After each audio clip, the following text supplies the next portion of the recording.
পাইকারি বাজারে কিছু ফলের দাম গত সপ্তাহের তুলনায় এই সপ্তাহে কিছুটা বৃদ্ধি পেলেও আমরা জাম্বুরা, পেয়ারা, দেশীয় ড্রাগন, দেশীয় মাল্টার দাম কিছুটা কম।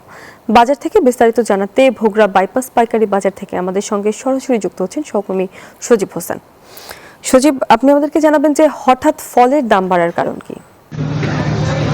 ধন্যবাদ আপনাকে। তো আপনি জানেন যে আমি এই মুহূর্তে রয়েছি বাইপাস যে ভোগড়া যে পাইকারি ফলের আড়ত এবং যে কাঁচামালের আড়ত রয়েছে সেখানে। এই আড়তে আমি এসেছি এবং দেখেছি যে বিভিন্ন ফলের দাম যে বিশেষ করে উল্লেখযোগ্যভাবে বেড়েছে। আমের দাম এবং কাঁঠালের দাম 2 থেকে 3 গুণ বৃদ্ধি পেয়েছে বলে আমাদেরকে জানিয়েছেন পাইকারি ব্যবসায়ী এবং যে সাধারণ ক্রেতা রয়েছে তারা। এছাড়া অন্যান্য ফল যে রয়েছে আমরা, পেয়ারা, জাম্বুরা সহ বিভিন্ন ফলের দাম কিছুটা কম। এছাড়াও আনারসের দাম অপরিবর্তিত রয়েছে।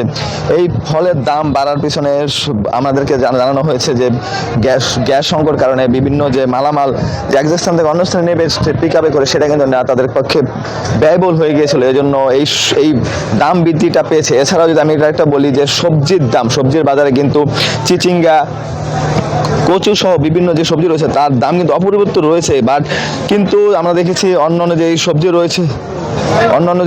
সবজি রয়েছে সেগুলির কিন্তু দাম বৃদ্ধি পেয়েছে।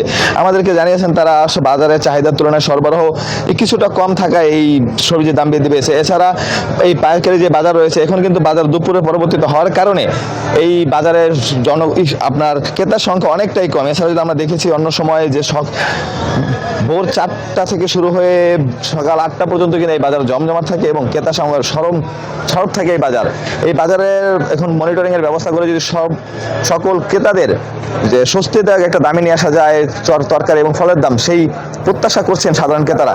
এই ছিল ভোগড়া বাইপাস থেকে। সজীব, ধন্যবাদ আপনাকে।